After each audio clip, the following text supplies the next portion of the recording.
Hello and welcome to my first ever video game review. For this occasion, I'm going to review the very first game I ever beat. That would be Sonic the Hedgehog for the Sega Genesis.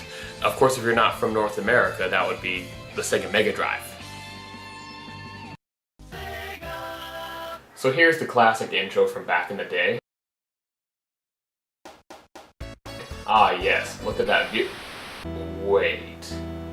I don't remember this being in Sonic. What happened to all the water?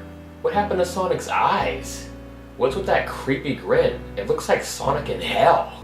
Wow, this is totally badass. Let's play.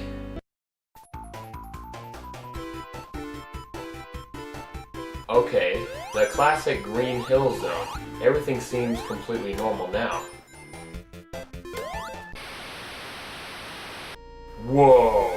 I got teleported to this crazy world. Oh shit, I can't kill any of the enemies. What? Each ring I collect subtracts a ring? I guess it's best to avoid them, but sometimes they are pretty hard to avoid. But what's this? That evil Sonic who took over the title screen is chasing me? Run! Come on, I'm Sonic here. Why can't I outrun him? Fuck!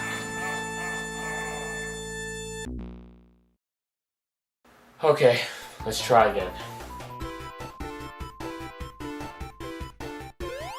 Maybe there is something else I'm supposed to do. Okay, so running didn't work. I think I should fight him.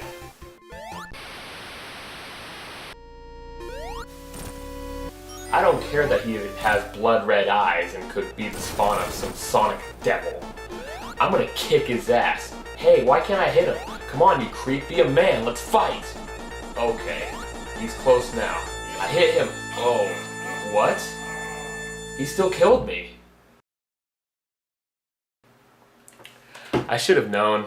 If I can't kill any of the robots in this world, how can I kill him?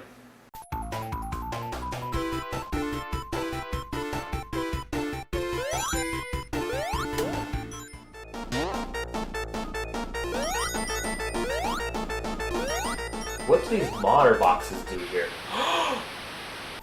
I'm back in beautiful Green Hill Zone, and you damn badniks are dead! Oh damn, that monster transformed me back.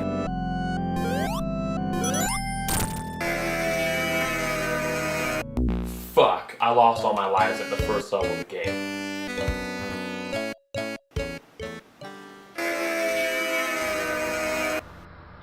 Okay, time to get serious. Let's go.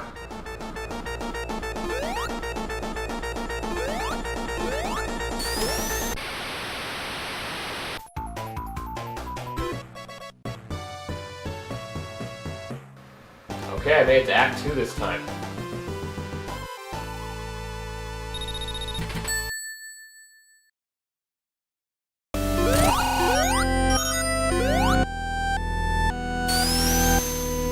Oh shit, I can't beat the stage if I'm in hell? Well, what do you expect? It's hell. Let's get back up there. Oh no, I can't. And since there's no spin dash in Sonic 1, I can't charge up. That's not fair. You're the one who brought me here. Ha, you got glitched out. Let's get the monitor box this time.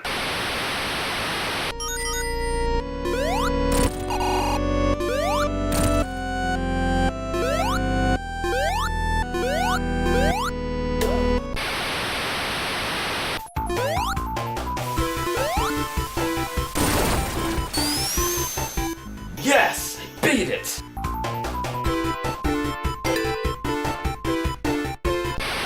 You've got to be kidding me. When I face Dr. Robotnik, I still get transported to hell. And I face an even more evil version of him who can't die. Well, at least if I hit him enough, he drops a monitor box, but it sure makes this boss take much longer and make it all the more important you don't get hit. Well, I can't seem to beat this part in Marble Zone, so I'm just going to run out of lives here.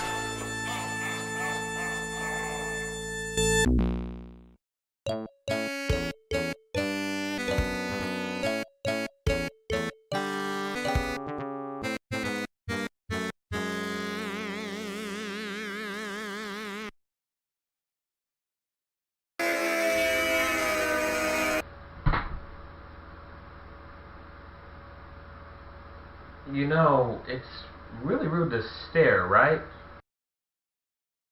Well, just in case you hadn't figured it out, that is not the original Sonic the Hedgehog.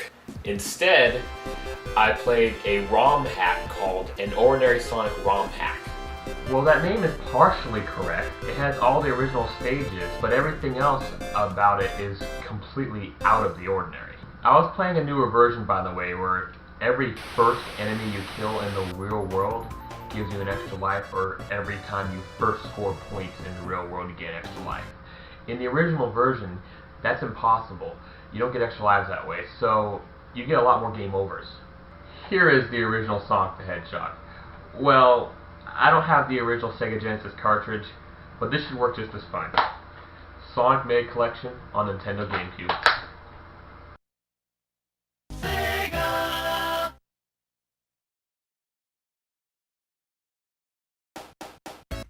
This is an incredible game. It blew everyone away.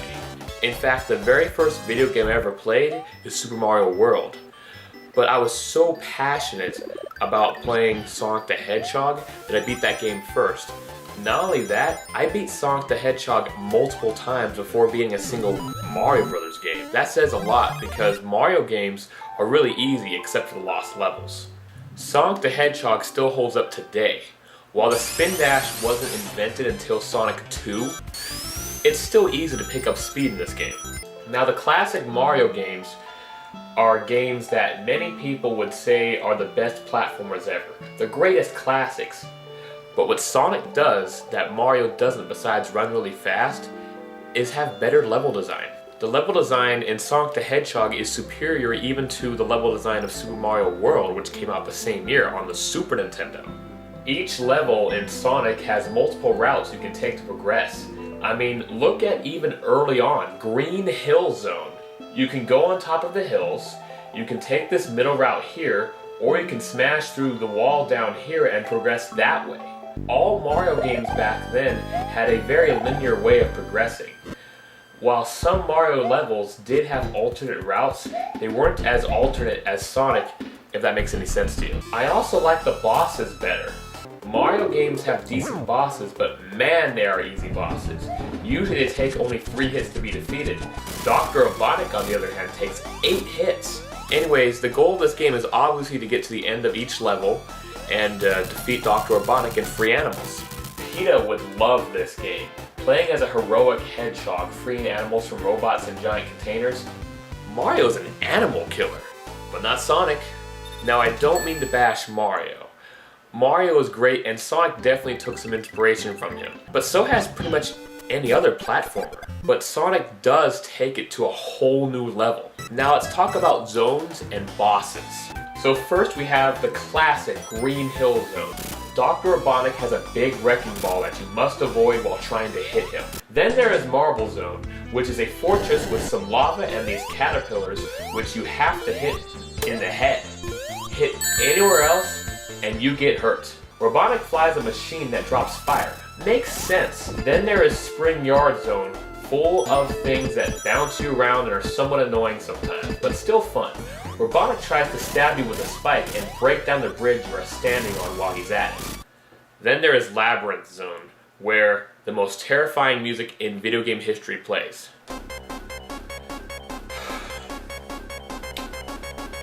The music that tells you that you are about to fucking drown. Unlike Mario, Sonic can't swim and he can't breathe underwater either. Get these air bubbles and you'll be fine. The boss here is hardly worth mentioning. You don't really actually fight him. Starlight Zone has a beautiful, soothing song and just looks nice, but the enemies here are kind of a pain. Bombs you can't destroy and are often put in rows, so you have to dodge multiple explosions. Balls with spiked balls spinning around and you can't attack it without getting hurt yourself. The boss here is interesting. There are 2 ways to attack him. Either launch a bomb into him or have that bomb launch you into him. Scrap Brain Zone is when the game actually starts to get really hard. Now, if you've played as much as I have, you'll get through this no problem. But there is no denying the impact of this zone. Buzzsaws, fire, caterpillars, of pigs launching bombs, platforms over cliffs that spin, and Act 3 is back to underwater in what looks like a gray version of Labyrinth Zone. Beat that and you go to Final Zone and face one of the most terrifying final bosses in classic video games. Robotnik tries to crush you and electrocute you. You don't want to get crushed, but you need him to make his machine work so you can actually hit him. And without rings, those electric balls kill you in one hit. Once you beat him, you beat the game.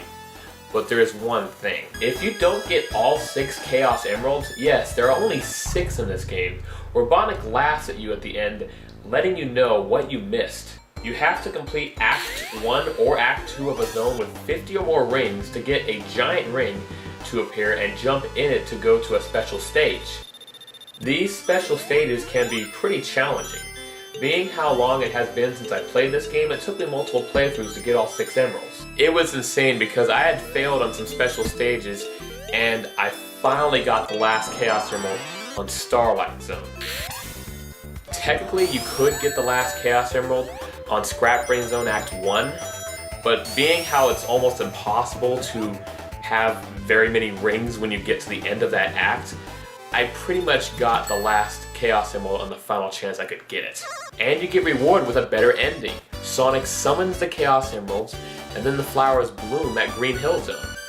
And then when you see Dr. Robotnik at the end, he's pissed because he has nothing to show for his quest to dominate this land. Well, that's the original Sonic the Hedgehog on Sega Genesis. But there actually were 2 more Sonic games that came out in 1991. Now I'm going to do a review of the Game Gear version. Now, I don't have a Game Gear, I never had one, so the only way I can play this is on Sonic Adventure Director's Cut for the Nintendo GameCube. Once you unlock 20 emblems, you can actually play Sonic the Hedgehog for Game Gear on there. Whoa! You're not supposed to be in this game. You look like shit in 8-bit, by the way. Can you just let me do my review? You'll see that Sonic on Game Gear is just an 8-bit version of Sonic the Hedgehog. You start out in Green Hill Zone, but there are some differences. Look, I skipped the whole level just by rolling downhill and holding right on my controller. It's really that easy, and yes, I know that's not fair. Rather than playing special stages to get the 6 Chaos Emeralds, they are hidden on the regular stages themselves. Some would say they are easier to get this way. Well, I tend to agree with them, but I had no idea how to get the 6th emerald. You pretty much had to avoid playing the last level at all. Just take this alternate route underneath the flying ship, and then you can finally get the emerald that you desperately want. I had no idea the 3rd emerald was underneath this area here. The bosses are different in this game. The first boss is probably the easiest boss in Sonic history. Zone 2 is Bridge Zone instead of Marble Zone. It's a nice zone with some calm music. The Chaos Emerald here is way too easy to get, by the way. But then Act 2 betrays what Sonic stands for. It's a moving screen level. Sonic is a platforming game where you want to run fast. But you can't go fast if you are restricted to where the screen is taking you and the pace the screen is going, which is rather slow. The boss here is rather easy, just make sure he aims his shots the wrong way, otherwise they are hard to dodge. Instead of Spring Yard Zone, we have Jungle Zone. Despite how limiting it is for you to move fast here, I enjoy the zone. The platforming is fun and there are multiple ways to go. Robotnik this time tries to drop balls on you. Well, they kind of look like roly-polies in a way, but yeah, they're just balls, I guess. Each boss you fight in this game, you have no rings. So be sure not to hit Robotnik when a ball is right underneath him or else you're dead. Labyrinth Zone is still here, so yes, you have to worry about drowning. This time without the terrifying drowning song. Just make sure you notice the numbers. In this version of Sonic 1, you actually get to fight Robotnik underwater. Luckily you can't actually drown here. Jeez. Imagine having to hit Robotnik 8 times while trying not to drown.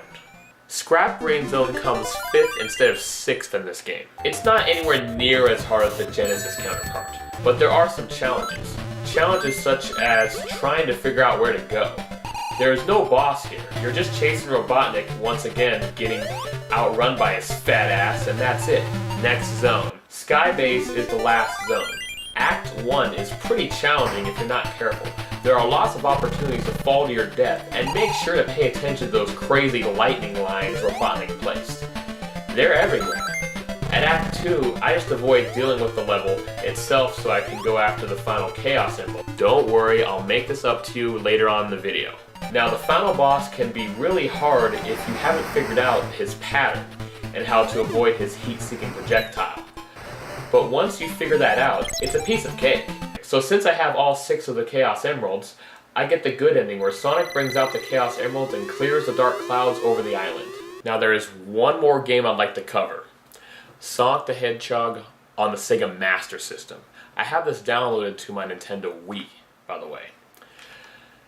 I was convinced by the description of this game on the Wii shopping channel. This was exclusive to the Master System, but it's basically the same game as the Game Gear version. However, there are some noticeable differences between both games. It's 8-bit just like the Game Gear version, but Sonic actually has better facial features. The first boss is more challenging just because you can't reach him by just jumping. You have to wait for him to come down. Other noticeable differences include some Chaos Emeralds being in different areas and some other objects being in different areas. The boss of Bridge Zone is noticeably different. While doing the same thing as the Game Gear version and having the same attacks, the simple fact the bridge isn't here makes this boss quite different. In Jungle Zone, it's easier to see where the Chaos Emerald is because the screen shows more. It's not zoomed in as much as the Game Gear version, so by just looking down right here, you can see the third Chaos Emerald. In the Master System version, at Jungle Zone Act 2, it goes all Castlevania, where if you go up, you're fine, but once you go down, you die.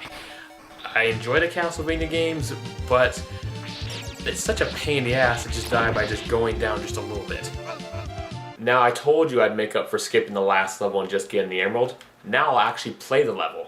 Being that you are without rings, you would expect this to be pretty hard, especially with the level going up and down, but for the most part, it's not so bad. Robotnik does something a little different here as well.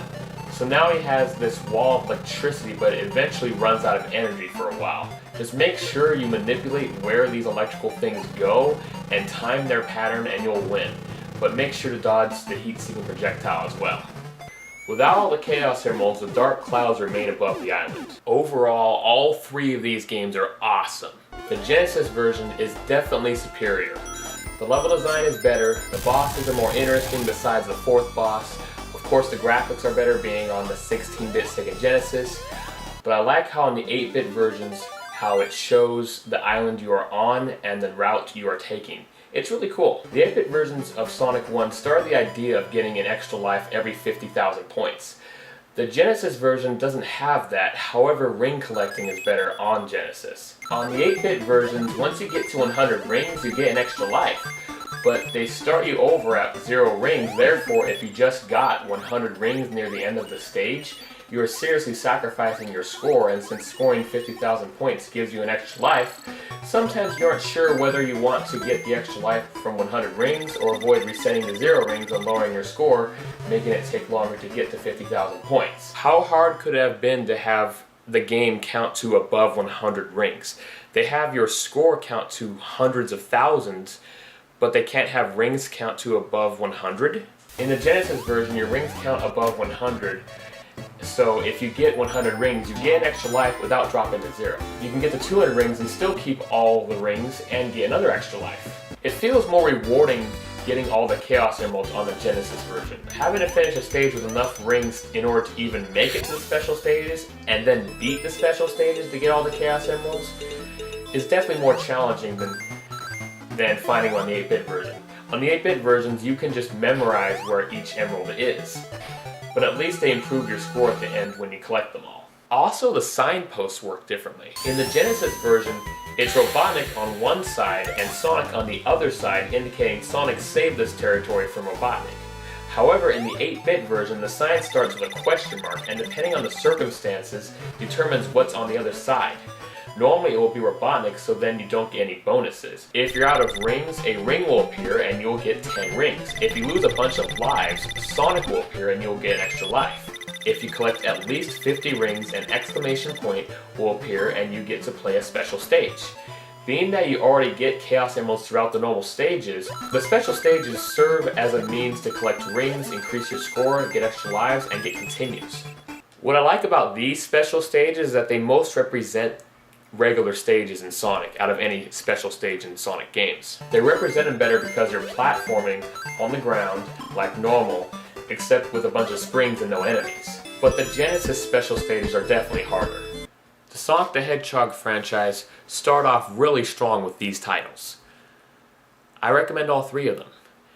As for my ratings, I'll give the original Sonic the Hedgehog on Sega Genesis an 8.5 out of 10. As for the Sega Master System and Sega Game Gear versions, an 8 out of 10. So, with that being said, I recommend you get all three. If you don't want to play both 8-bit versions, and get one of the 8-bit versions and the Genesis version, because the differences between the two are enough to make them both worthwhile. You want to know how I got these scars?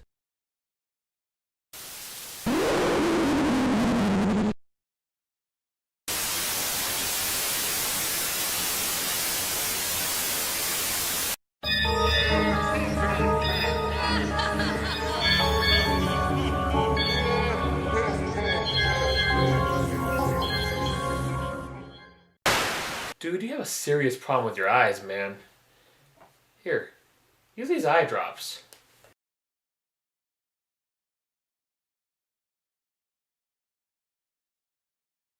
Better? Way past cool, huh? Clear eyes. The power to moisturize. Wow.